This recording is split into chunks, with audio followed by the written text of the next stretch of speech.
Well, welcome everybody. We are back. We are so excited to be talking about more amazing films and their history and the way the stories can really help us out so much. My name is Dvorah Governale. And I'm Keri Parker. And this week we wanted to talk about the kind of overall franchise, but focusing on a couple specific films in that franchise of the X-Men and that world that has been around. It's actually was first created in the comics in 1963. So we've had these X-Men characters a part of our life for a good 63 years now at this point. And of course, one of the things we love about the X-Men. Quick math, girl.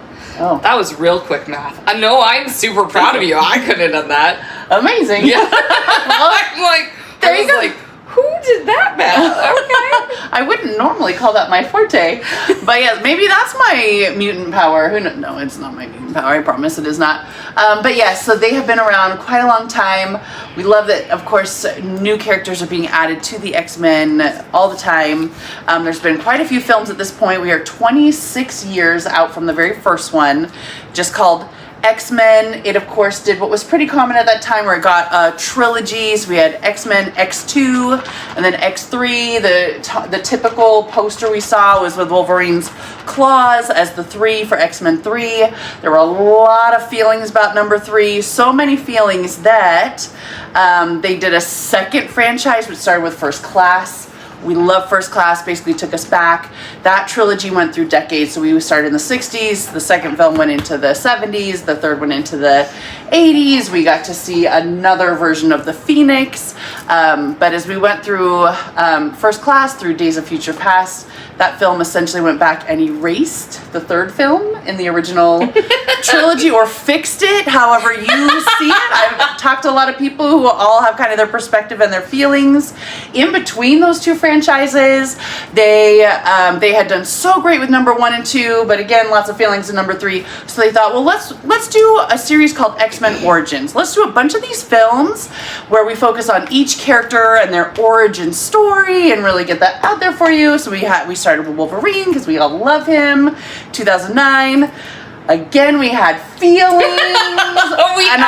We had thoughts and feelings. A lot of that was because of the character Deadpool and the way he was portrayed in that film. Yeah. I ironically have one of the characters in that she turns out to be not so good. I actually connect with her the most. I actually consider her superpower to be my mutant power, but that's for a whole other conversation. Okay, I was gonna say, because you can't lead into that and not give it to us. So it's Silver Fox. Wolverine has the girlfriend who is Silver Fox, which we don't know she's Silver Fox until the end. She's a villain in the X-Men world. But she has the ability to just kind of touch you and you just all of a sudden feel calmer and more peaceful and better. I believe that that's my mutant power. Oh, there are probably 100%. People in this world who are Dvorah doesn't know what she's talking about. That's not what she does. But people like Keri Parker do believe that about me. Yes, but that's also because I believe in empathy. But Aurora? Yes. Aurora? Storm, yes. Storm's real name. She was supposed to be the next X-Men origin film, but because everyone hated the Wolverine one so much, they cut that line and they didn't do any more of those origin films. And so the idea of what Silver Fox does, which especially for Logan, is so great because he has a lot of PTSD. If we're being real about Logan, so much right now, he lived through how many wars? Not to mention just personal trauma and you're talking. And yes, his superhero power might be healing, but that does not eliminate massive levels, archaeological levels of PTSD. So maybe someday we do Logan, and then we can actually have that conversation. Yes. Or we do Deadpool, Wolverine, and have. But yes, Deadpool, Wolverine. It's hard to do Deadpool, Wolverine, and not have the focus be more on how Deadpool has affected the cinematic universe. So we'll see. We'll find which is what I was about to mention. Yeah. Because what came out of X-Men Origins essentially was what is now the Deadpool trilogy, with Deadpool Wolverine as the third installment in that. Because the fans who knew the comics so well were so upset. Speaking of Marvel, we've got our Captain America. Yes, we do. I was told he's a fan of plushies, and look at that. He found my cap. Speaking of very important Marvel characters. I do have a Wolverine as well that you are more than welcome to hug. Yes, that's appropriate for a puppy. But yeah, so Deadpool came out of that because the fans were so upset with X-Men Origins. The other film was also a Wolverine film. The other film that came out of the feelings from X-Men Origins was The Wolverine. So folks felt much better about that part of the story that was shared. And then, of course, now we have seen some cameos in Doctor Strange Multiverse of Madness and other little, buzzes that have been out of the ways that X-Men are very likely to get incorporated into what the MCU has been doing.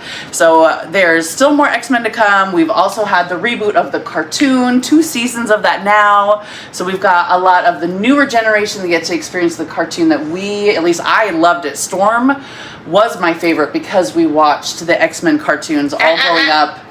And of course, you can't go through the whole franchise. All the Cap stuff. You can't go through the franchise without mentioning Logan as well, which was a much darker, more serious side of his story.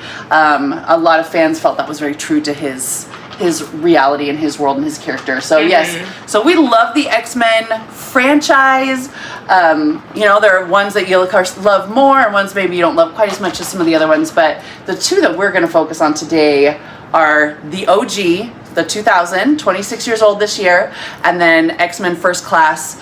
The X-Men, I believe, have been such an enduring franchise, both in the comics and on the screen, because it has such universal and relatable themes. And obviously, the biggest, strongest theme running through it is that feeling of being other, whatever that other feeling might be.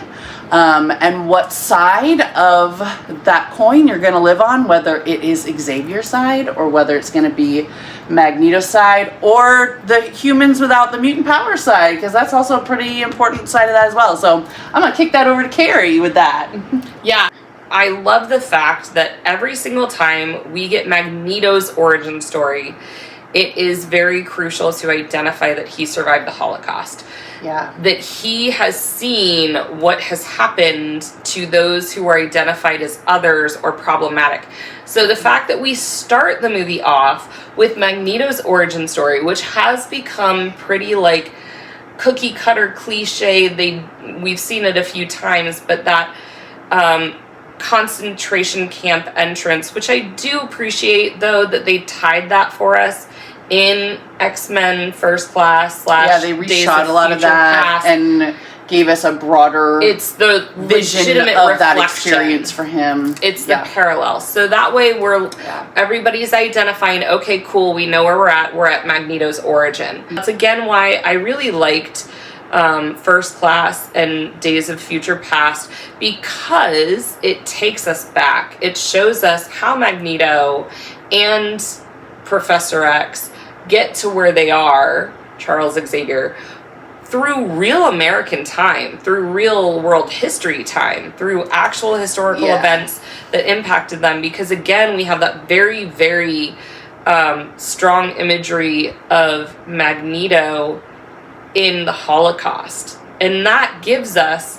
a pretty strong reason for why he is not okay with humans trying to track and monitor mutants, right? And we see that argument in the very beginning. He's like, I've heard these arguments before, Charles. Yeah. And they even show Wolverine, he takes off of Sabretooth's neck, Wolverine, it's a dog tag, which has a number on it, and the camera literally pans down to arm, which has the tattoo of his number, his serial number that was given to him on that day that we see at the beginning of the movie. And then, like you're saying, in First Class, we get an expanded view of what that journey was from that day through to when he became a villain. For me, watching both iterations of that film, it was so powerful for me because I had grown up. By the time we hit 2000, I had a good 20 years of stories of my grandmother and family members that had been sent to the concentration camps. So to be able to see in this setting stories that were very real life and that were very real to me, because I had the photographs and the stories of like my grandmother's interaction with Nazi soldiers and all of that.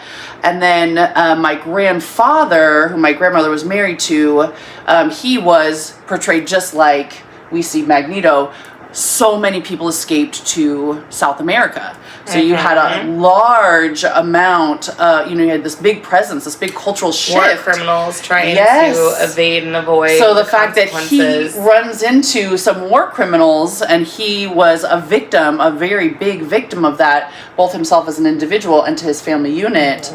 I just sat and watched that and was like, gosh, that is about as powerful as you can get imagery-wise for taking a fantasy, fictional character and world and putting it right in our world where we can really relate to and connect and understand this concept of other, like you're saying. Yeah. So Dr. Eisler, the irony of the juxtaposition between Magneto and Professor X is literally dominant systems versus partnership systems, because Professor X believes that we can coexist with the humans, whereas Magneto is like, nope, because humans have never been capable of partnership systems. They have only been capable of these dominant systems. That's all he's ever experienced. What he experienced in the Holocaust, which again parallels, that's exactly how Dr. Eisler created the partnership systems concept, is the idea that she and her family survived the Holocaust and they actually escaped to South America to avoid that. But that is the debate, right? Is that Magneto believes that they need to get ahead of getting imprisoned. They need to get ahead of the humans. Fool me once, shame on you. Fool me twice, shame on me. And so the idea that he thinks the mutants are going to get treated like the Jews and other minorities during World War II and under Hitler's reign in the Holocaust. So he wants to get ahead of it, and he's still bitter and angry about it, which, to be fair, he has every right to be, and the idea that in the Taking It Back origin movies, we see him hunt down those Nazis who avoided their prison sentences and worse. Made sure they got the justice after all. He doled out his own form of justice. Yeah. Was very valid and relevant. Like, literally, I think they did so well casting the two of them together, because as much as you love James Marsden, you love Hugh Jackman, and you're like, damn, Jean Grey does have quite the decision to make there, girl. Like, that is not wrong. It was actually tough, and so it makes, but they're also such great juxtaposition of each other as characters, right? Because Cyclops, being that very responsible, reliable, he's looking at the big picture. How is this going to affect everyone? Whereas Wolverine, kind of with his PTSD symptoms, is being a little hyper independent, and he doesn't really want to commit, because every time he's committed to any kind of unit or family system, he has incurred pain and loss. Imploded or exploded. And it is that intimacy avoidance of not wanting to feel that pain and loss and grief, and that's why Wolverine becomes the character he is. But that's why, again, James Marsden's there to be the Cyclops on the other side, the Scott Summers, that Jean Grey ultimately stays with, because he is that guy, and she aligns more with that than the hyper-independence, right? Which can look like running away. It can look like escaping and avoiding, because it kind of is, but it's escaping and avoiding pain that they assume will come with being connected to people, because that's what it's been in the past. Yeah. So, but point is, this one uses Jean Grey in a, not Jean Grey, but Rogue in a very young state, to bring on that idea of what it is to be different from everyone else, but also not understanding how to control your own power, which I use quite regularly with my kiddos, actually, in therapy, is the idea of, you have this power, but you don't know how to use it. And I'm not saying that I'm Professor X, but I am definitely saying... I'm definitely saying that I'm the person identifying that maybe you should be referred to the Xavier School for Gifted Youngsters, because you don't quite understand how to fine-tune your own powers, and you're a little afraid of it, and that's fair, but being afraid of it doesn't mean you should be doing things that aren't respectful, safe, or appropriate with others, right? So Rogue, of course, goes into and in that moment, she kisses the boy, and then the parents come in the room, and she literally screams at them, "Don't touch me," in a very aggressive way, which seems, for all other purposes, like a girl who just is, like, rage mad. Yeah. But she's not rage mad. She Hormonal is scared. flare-up, yeah. She is literally frightened that she will murder someone because she loves her mom and doesn't want to hurt her. She just kissed a boy, and look at what happened to him. So don't touch me, although aggressive is I'm protecting you because there's something wrong with me. So then the fact that she is literally, she's pushing out that idea of there's something wrong with me. And it is. It's very true in the human experience of we all might feel other for one reason or another, right? Why do we feel other, though? Why do we feel like an outsider? Why do we feel like people don't readily accept us and embrace us? And that's what X-Men truly kind of was about. But again, X-Men being Xavier's followers, kind of like Dumbledore, right, in Harry Potter, that idea that you have the mentor and then the group of people who align with that thought process. And that's why you kind of see the mutant world divided as Magneto and his people, dominant systems, Xavier and his people, X-Men, partnership systems. They're trying to make it safe for everyone to coexist in the planet. Mm-hmm. And Magneto's like, that's just never going to happen. And how that's unfortunate that now Charles is actually battling it on two fronts. He's not just battling it with the humans who resent mutants. He's battling it within his own kind, which is represented by Magneto. Yeah. And that's also a very, very real concept, right? The fact that even within different races, ethnicities, groups, populations, you can have people who are not on the same team within that group, right? You have people who see this is how we should move forward, and people who are like, no, this is how we should move forward. And the irony that we were talking about feminism earlier, and I'm like, that's even within feminism, that's a huge thing. There are people who are like, this is how we get to where we want to be, and people who are like, no, that's not where we want to be. We want to be over here.